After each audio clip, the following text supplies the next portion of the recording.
আসসালামু আলাইকুম। প্রিয় দর্শক, অন্য মঞ্চের আলাপচারিতায় আপনাদের সকলকে আমন্ত্রণ জানাচ্ছি। পাওয়া একটি চমৎকার গান আছে। কে প্রথম কাছে এসেছি, কে প্রথম চেয়ে দেখেছি, কিছুতেই পাই না ভেবে, কে প্রথম ভালোবেসেছি, তুমি না আমি। আমি নিশ্চিত জানি ভারতের বাঙালির কাছে যেমন বহু শ্রুত ও বহু প্রিয় এই গান, তেমনি বাংলাদেশের বাঙালিও এই গানটির বড় ভক্ত। কারণ অনেকেই দেখছি এটা কভার করেছেন, এই গানটি গেয়েছেন তাদের মতো করে। কিন্তু বর্তমানে বাংলাদেশ ও ভারতের তিক্ত সম্পর্কের মূল খুঁজতে গিয়ে একে অপরের প্রতি আঙুল উঁচিয়ে যেভাবে দোষারোপ করছে, তাতে এই দুই দেশ এই গানটির শব্দগুলো যেন পাল্টে দিয়ে বলছে, কে প্রথম গালি দিয়েছি, কে প্রথম দূরে ঠেলেছি, কিছুতেই পাই না ভেবে, কে প্রথম বিষ ঢেলেছি, তুমি না আমি। না, এই প্রতিবেদন গালি দেওয়ার বা বিষ ঢালার ময়নাতদন্ত করার জন্য নয়, বরং এই প্রতিবেদন সম্পর্ক স্বাভাবিক করার এক উদ্যোগ যা নেওয়া হয়েছে ভারতের পক্ষ থেকে অতি সম্প্রতি। সেই উদ্যোগের বিবরণ ও সম্ভাবনা নিয়ে দু চার কথা বলাই যায়। দুদেশের সম্পর্কের তিক্ততা দূর করতে প্রথম এগিয়ে এলো কে? ভারত না বাংলাদেশ? ভারত। শেখ হাসিনার প্রত্যর্পণ ইস্যু নিয়ে কয়েক মাস আগে যেভাবে আলোচনা তুঙ্গে উঠেছিল, এই মুহূর্তে তা নেই। ভারতে তো বটেই, বাংলাদেশের মানুষও বুঝে গেছেন শেখ হাসিনাকে যেভাবে ফেরত চাইছে বাংলাদেশ, ভারত সেটা দেবে না। তাহলে হঠাৎ কেন বাংলাদেশের মিডিয়াকে আমন্ত্রণ জানিয়ে ভারতের এই উদ্যোগ? বিশেষ করে যখন মাত্র গত সপ্তাহে এখানে নিউ ইয়র্কে জাতিসংঘের মিটিংয়ে, সাধারণ সভার অধিবেশনে ভারতের বিরুদ্ধে প্রচুর বিষ ঢেলেছেন বাংলাদেশের প্রধান উপদেষ্টা মোহাম্মদ ইউনূস, বিষ ঢেলেছেন জামায়াতের ২ নম্বর নেতা ডক্টর তাহের। তখন কেন ভারতের এই উদ্যোগ? যাব সেই আলোচনায়। গত ৫ অক্টোবর ২০২৫ সোমবার নয়াদিল্লিতে ভারতের পররাষ্ট্র মন্ত্রণালয়ে ডিপ্লোম্যাটিক করেসপন্ডেন্টস অ্যাসোসিয়েশন বাংলাদেশ, সংক্ষেপে ডি-ক্যাব, এর ২৩ সদস্যের একটি প্রতিনিধি দলের সাথে প্রায় ১ ঘণ্টা ব্যাপী সাক্ষাৎকার অনুষ্ঠিত হয় নয়াদিল্লিতে ভারতের পররাষ্ট্র মন্ত্রণালয়ে। এতে উপস্থিত ছিলেন ভারতের পররাষ্ট্র মন্ত্রণালয়ের মুখপাত্র রণধীর জয়সওয়াল, যুগ্ম সচিব বাংলাদেশ ও মিয়ানমার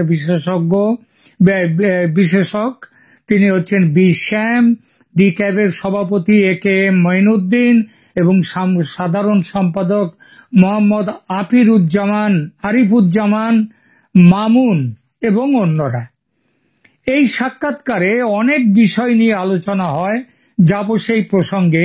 তার আগে ছোট্ট দুটো কথা বলি, কেন এই বৈঠকের উদ্যোগ নিল ভারত সেই প্রসঙ্গটি নিয়ে, যেটা বলা হয়েছে ভারতীয় পররাষ্ট্র মন্ত্রণালয়ের যারা উপস্থিত ছিলেন তাদের পক্ষ থেকে। ভারত সরকার বাংলাদেশি সাংবাদিকদের আমন্ত্রণ জানানোর পেছনে মূল উদ্দেশ্য ছিল দ্বিপাক্ষিক সম্পর্কের জটিলতা সম্পর্কে ভুল ধারণা দূর করা এবং ভারতের নীতি ও অবস্থান স্পষ্ট করা। বিশেষত বাংলাদেশে এই ধারণা প্রচলিত রয়েছে যে ভারত একটি নির্দিষ্ট রাজনৈতিক দল আওয়ামী লীগের পক্ষপাতী। এর পেছনে কি কারণ আছে? কেন বিএনপির প্রতি ভারত সেভাবে কি বলবো পক্ষপাতী নয়, কিংবা জামাতের পক্ষপাতী নয়, আমি সে কারণের দিকে যাচ্ছি না। যেখানে এই সবাই সাক্ষাৎকারে যেগুলো বেরিয়ে আসছে সেইগুলোই কেবল বলবো। সাম্প্রতিক মাসগুলোতে ভারত বাংলাদেশ সম্পর্ক নিয়ে নেতিবাচক মিডিয়া কভারেজ এবং জনমতের পরিপ্রেক্ষিতে ভারতের পক্ষ থেকে মিডিয়া কূটনীতির মাধ্যমে পরিস্থিতি উন্নত করার চেষ্টায় এই উদ্যোগ নেওয়া হয়েছে।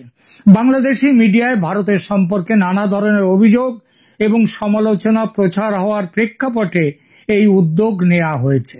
ভারত চেয়েছে বাংলাদেশি সাংবাদিকদের কাছে স্পষ্ট করতে যে ভারত বাংলাদেশ সম্পর্ক কোনো ব্যক্তি কেন্দ্রিক নয়, বরং জনগণ কেন্দ্রিক।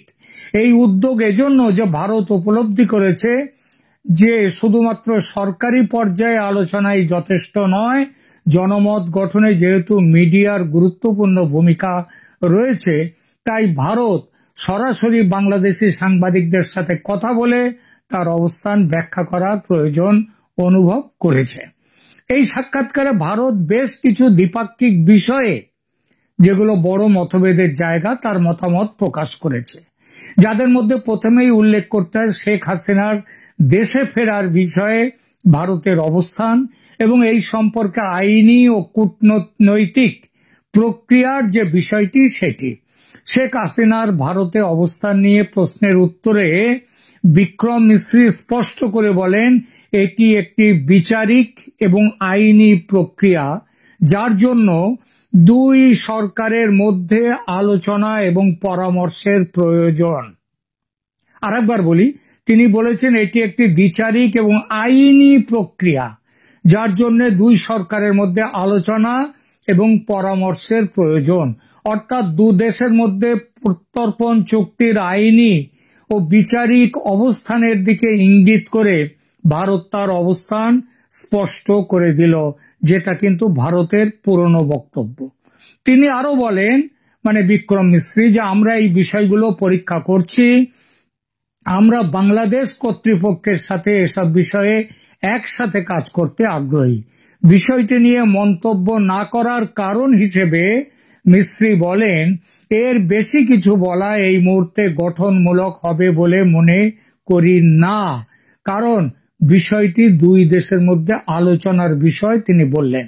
এই বক্তব্যের মাধ্যমে ভারত এই সংবেদনশীল বিষয়টি নিয়ে সতর্ক অবস্থান গ্রহণ করলে এটা যেমন ঠিক, তেমনি বিষয়টি নিয়ে বাংলাদেশ সরকারের সঙ্গে আলাপের ইচ্ছা প্রকাশ করে বল কিন্তু ঠেলে দেওয়া হলো বাংলাদেশের কোর্টেও। ভারত শুধু নিজের কোর্টে বল রাখেনি। এরপর ওঠে এই উদ্যোগের মূলে আর যে বড় কারণটি আছে সেটি হলো বাংলাদেশের আগামী নির্বাচন। মিশ্রি স্পষ্ট করে বলেন, ভারত বাংলাদেশে একটি মুক্ত, সুষ্ঠু, অন্তর্ভুক্তিমূলক এবং অংশগ্রহণমূলক নির্বাচনের পক্ষে, যেটি যত তাড়াতাড়ি সম্ভব অনুষ্ঠিত হওয়া উচিত।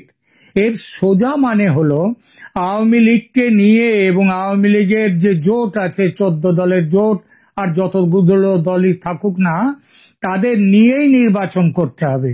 তিনি আরো যোগ করেন, আমরা যে কোনো সরকারের সাথে কাজ করতে প্রস্তুত, প্রোভাইডেড দ্যাট সেটা নির্বাচনের মাধ্যমে ক্ষমতায় আসবে। এটা জনগণের ভোটে নির্বাচিত সরকার হবে এবং আমরা বাংলাদেশের জনগণ যে সরকারকে বেছে নেবে সেই সরকারের সাথেই কাজ করব। ভারত তার অবস্থান সুস্পষ্টভাবে ও সরাসরি ও সরকারিভাবে বুঝিয়ে দিল এই কথার মাধ্যমে। যে কথাটি সরাসরি বলল না, কিন্তু বুঝিয়ে দিল, সেটা হলো আওয়ামী লীগকে বাদ রেখে নির্বাচন করার চেষ্টা হলে ভারত সে নির্বাচন মানবে না। ফেব্রুয়ারি নির্বাচনের সময়সূচি নিয়ে এরপর মিশ্রি উল্লেখ করেন যে বাংলাদেশ কর্তৃপক্ষ নিজেরাই ফেব্রুয়ারি মাসে নির্বাচনের একটি সময়সূচির কথা বলেছে এবং ভারত আশা করে যে এই নির্বাচন নির্ধারিত সময়েই অনুষ্ঠিত হবে এবং সেই নির্বাচন সুষ্ঠু, অন্তর্ভুক্তিমূলক এবং অংশগ্রহণমূলক হবে। ভারত বাংলাদেশ সম্পর্কের ধারাবাহিকতা, অন্তর্বর্তী সরকারের সাথে সম্পর্ক বিষয়ে মিশ্রি জানান যে প্রধানমন্ত্রী নরেন্দ্র মোদী প্রথম বিশ্ব নেতাদের মধ্যে একজন, যিনি প্রফেসর মোহাম্মদ ইউনূসকে অন্তর্বর্তী সরকারের প্রধান উপদেষ্টা হিসেবে অভিনন্দন জানিয়েছিলেন এবং সেটা ওখান থেকে, প্যারিস থেকে বেরোবার পর তিনি বললেন যে আমরাও 7 সিস্টার্সে আমরা সেখানে গোলমাল পাকাতে পারি। এই কথা বলার পরেও মোহাম্মদ ইউনূসকে অন্তর্বর্তী সরকারের প্রধান হিসেবে অভিনন্দন জানিয়েছিলেন। তিনি ইউনুসকে গ্লোবাল সাউথ সামিটে অংশগ্রহণের আমন্ত্রণও জানিয়েছিলেন। মিস্ত্রি বলেন, আমাদের এই ধারণা দূর করা উচিত যে আমরা কোনো নির্দিষ্ট দলের পক্ষপাতী অথবা আমরা এক দলের সাথে যোগাযোগ রাখছি এবং অন্য দলকে উপেক্ষা করছি, ব্যাপারটা তা নয়। তিনি জোর দিয়ে বলেন যে ভারত বাংলাদেশের অভ্যন্তরীণ রাজনীতিতে কোনো পক্ষপাতিত্ব করে না, তেমনি সেই রাজনীতি ভারত আশা করে যে সেই রাজনীতি সুষ্ঠু, শান্তিপূর্ণ এবং অংশগ্রহণমূলক ভোটের রাজনীতি হবে। সেটা আঞ্চলিক নিরাপত্তা এবং স্থিতিশীলতায় ভারতের স্বার্থ উল্লেখ করে মিস্ত্রি বলেন, বাংলাদেশের শান্তি, অগ্রগতি, স্থিতিশীলতা এবং উন্নয়নে ভারতের একটি গুরুত্বপূর্ণ অংশীদারিত্ব আছে। এসব বিষয়ে আঞ্চলিক স্থিতিশীলতার সাথে সংযুক্ত এসব বিষয়, এবং আমরা এটিকে সর্বোচ্চ গুরুত্ব দিই, শুধু নিজেদের জন্য নয় বরং এটি আমাদের পারস্পরিক স্বার্থে, অর্থাৎ দাদাগিরির জন্য নয়, আমাদের দুজনের স্বার্থের যে কথাটা সেটা বলল। বাংলাদেশে যে দাদাগিরির অভিযোগ ওঠে সেটা এখান থেকে তিনি খারিজ করে দিলেন অল্প কথায়। একটি প্রশ্ন অতঃপর স্বাভাবিকভাবে ওঠে যে বাংলাদেশের সংবাদ মাধ্যমে কি এর পর থেকে ভারত বিরোধী প্রচার কম হওয়ার বা একেবারে বন্ধ হওয়ার সম্ভাবনা আছে? বিশেষ করে এই প্রশ্নটা উঠছে কারণ প্রধান উপদেষ্টার জাতিসংঘে দেয়া সাম্প্রতিক ভারত বিরোধী বক্তব্য সারা পৃথিবী শুনেছে, ভারতও জানে তার বক্তব্য কি ছিল। গত সেপ্টেম্বরে জাতিসংঘ সাধারণ পরিষদের অধিবেশনের পাশাপাশি বিভিন্ন সাক্ষাৎকারেও প্রধান উপদেষ্টা মোহাম্মদ ইউনূস ভারত সম্পর্কে কয়েকটি তীব্র সমালোচনামূলক মন্তব্য করেছেন। তিনি বলেছেন, আমাদের এখন ভারতের সাথে সমস্যা হচ্ছে কারণ শিক্ষার্থীরা যা করেছে তা তারা পছন্দ করেনি। ভারত হাসিনাকে আশ্রয় দিচ্ছে, যিনি সব সমস্যার সৃষ্টি করেছেন এবং তরুণদের হত্যা করেছেন। বর্তমানে অনেক কিছু খবর বেরিয়ে আসছে সেই আন্দোলন সম্পর্কে, এটা যে কোনো স্বতঃস্ফূর্ত আন্দোলন কিনা সে নিয়েও প্রশ্ন উঠেছে, ষড়যন্ত্র সেটা মোটামুটি এখন প্রতিষ্ঠিত। সুতরাং এই বিষয়টি নিয়ে আর কথা বলবো না আমি। ইউনূস আরো অভিযোগ করেছেন, ভারত থেকে প্রচুর ভুয়া সংবাদ আসছে, প্রচার করা হচ্ছে যে এটি একটি ইসলামিস্ট আন্দোলন। ইসলামিস্ট আন্দোলন প্রমাণ তো করে দিয়েছেন মোহাম্মদ ইউনূস নিজে। একের পর এক মৌলবাদী সন্ত্রাসীদেরকে তিনি ছেড়ে দিয়েছেন। যাক সেই বিষয়টা নিয়ে এখানে তো আর আমি পোস্টমর্টম করতে বসিনি। সুতরাং ইউনূস দাবি করেছেন যে ভারতের একটি বিশেষত্ব হলো ভুয়া সংবাদ, ভুয়া সংবাদের একটি ঢল। এখানে মনে রাখতে হবে ভারতে কিন্তু সংবাদের পত্র স্বাধীন, বাংলাদেশের মতো সেখানে সংবাদপত্রকে কোলবালিশ করে কেউ রাখেনি। যাই হোক, হিন্দু বিরোধী কোনো সহিংসতা নেই, যেটা ভারতের একটা পুরনো অভিযোগ, সেটাও অস্বীকার করেছেন ইউনূস আরো অভিযোগ করেছেন যে সার্ক কাজ করছে না কারণ এটি একটি দেশের রাজনীতির সাথে খাপ খায় না বলে সেটা বন্ধ করা হয়েছে। তিনি ইঙ্গিত দিয়েছেন যে ভারতের রাজনৈতিক প্রতিরোধের কারণে আঞ্চলিক সহযোগিতা বাধাগ্রস্ত হচ্ছে। তাহলে বিমস্টেকটা কি? সার্ক নেই, বিমস্টেক তো আছে, সেখানে তো বাংলাদেশ আছে। এবং নরেন্দ্র মোদী এবং মোহাম্মদ ইউনূসের মধ্যে প্রথম দেখা, প্রথম আলোচনা সেটা তো বিমস্টেকের সাইডলাইনেই হয়েছে। যাই হোক, ডিক্যাপ প্রতিনিধি দলের ভারত সফরের পর বাংলাদেশি প্রধান সংবাদপত্রগুলো এই সাক্ষাৎকারের খবর গুরুত্ব সহকারে প্রচার করেছে। এটা একটা পজিটিভ একটা side, positive. The daily star, Dhaka Tribune, the financial express এবং অন্যান্য প্রধান পত্রিকাগুলো বিক্রম মিশ্রির মন্তব্য তুলনামূলকভাবে নিরপেক্ষ ভাষায় প্রকাশ করেছে। কিন্তু তা সত্ত্বেও যেখানে বাংলাদেশ সরকারের প্রধান উপদেষ্টা স্বয়ং ভারত বিরোধী প্রচারণার মুখ নিজেই হয়ে উঠেছেন, সেখানে ভারত বিরোধী প্রচার কমার সম্ভাবনা কতটা বা সম্পর্ক স্বাভাবিক হওয়ার সম্ভাবনা কতটুকু? ইউনূস যা বিষোদ্গার করেছেন ভারতের বিরুদ্ধে নর্থ ইস্ট রাজ্যগুলো নিয়ে, ভারতের কোনো মন্ত্রী, কোনো প্রধানমন্ত্রী, কেন্দ্রীয় মন্ত্রী কেউ সে কথা বলেছেন? কখনো বলেননি। ইউনূসের জাতিসংঘে দেয়া তীব্র ভারত বিরোধী বক্তব্য বাংলাদেশে মিডিয়ায় ভারত সম্পর্কে নেতিবাচক মনোভাবকে আরো শক্তিশালী করেছে এবং এই অবস্থা তিনি যদি ওই জায়গায় থাকেন তাহলে আরো এটা শক্তিশালী করবে নেতিবাচক মনোভাব। এই ধরনের উচ্চপদস্থ সরকারি বিবৃতি সংবাদ মাধ্যমে একটা টোন সেট করে দেয় যা তাৎক্ষণিকভাবে পরিবর্তন করা যায় না। সেটা দ্বিতীয়ত, বাংলাদেশে বর্তমানে ক্ষমতাসীন যে অন্তর্বর্তী সরকার এবং সেখানকার প্রভাবশালী রাজনৈতিক দলগুলো ভারত সম্পর্কে কঠোর অবস্থানের পক্ষে। তারা তো এই জায়গায় পৌঁছেছে ভারত সম্পর্কে কঠোর অবস্থান নিয়ে। তারা ভাবছে তাতেই তারা জনতার সমর্থন পেয়েছে আগে, এবারও পাবে। এই পরিবেশে মিডিয়ার পক্ষে ভারতের প্রতি ইতিবাচক দৃষ্টিভঙ্গি প্রচার করা মনে হয় এতটা আশা করা ঠিক নয়। তৃতীয়ত, বর্তমানে বাংলাদেশের একটি বড় অংশের জনমত ভারতের বিরুদ্ধে গেছে। হ্যাঁ, ভারতের পক্ষেও একটা বিরাট সংখ্যক মানুষ আছে, কিন্তু আপাতত তাদেরকে দাবিয়ে রাখা হয়েছে। হিন্দু সংখ্যালঘুদের ওপর হামলার অভিযোগ অস্বীকার করা, ভারতকে ভুয়া সংবাদ ছড়ানোর জন্য দায়ী করা, এইসব মনোভাব জনপ্রিয় হয়ে উঠেছে। চতুর্থত, বর্তমানে বাংলাদেশের অনেক প্রভাবশালী মিডিয়া আউটলেটের মালিকানা এমন ব্যক্তি বা গোষ্ঠীর হাতে যারা ভারতের বিরুদ্ধে কঠোর অবস্থানের পক্ষে, এমনকি মৌলবাদী জঙ্গি তাদের সপক্ষে তাদের অবস্থান। সুতরাং বড় কিছু পরিবর্তনের আশা করা এই মুহূর্তে অবান্তর।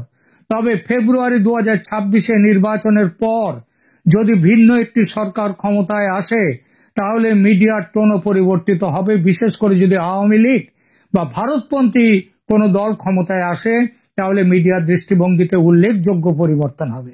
বাংলাদেশের অর্থনীতি ভারতের সাথে গভীরভাবে জড়িত।